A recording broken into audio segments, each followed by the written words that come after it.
Get your things together, magpapaksyon tayo. Kinakabahan ako sa lolo mo. Baka magsumbong. Babalik na kami dito sa Apex! Ang susunod na programa ay rated PG. Ito ay nangangailangan ng patnubay at gabay ng magulang para sa mga batang manonood.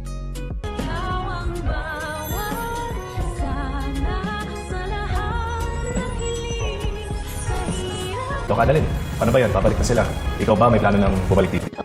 Akalain mo, tinatamaan rin pala ng takot itong si Moira dahil tatawagan niya na ang kanyang anak na si Zoe upang mag-impake na daw ito ng kanyang mga gamit dahil aalis daw sila at magbabakasyon. Balak na nga magtaguan itong impakta matapos niyang marinig ang last will and testament ni Lolo Pepe. Kinakabahan umano daw siya kay Don Joselito once na magising ito at magsumbong ito sa kanyang mga nalalaman patungkol kay Zoe na kaya nga niya ito tinanggal sa listahan ng kanyang mga pamamanahan dahil sa nalaman niyang hindi niya ito talaga tunay na apo nung ipa-DNA test niya ito at hinihintay na nga lang ni attorney na magising ang matanda para mapirmahan niya na ang revised last will and testament ni Lolo Pepe. Sa kabilang banda, matapos nga lang isang araw ay gusto na agad bumalik ni Lynette sa kanilang bahay at handa na daw siyang harapin ang kanyang trauma. Kaya naman yung si Carlos ay masayang masaya dahil sa wakas ay makakaiwas na siya sa mga mapang-usig na mga mata nila Lola Susan at Diyosa.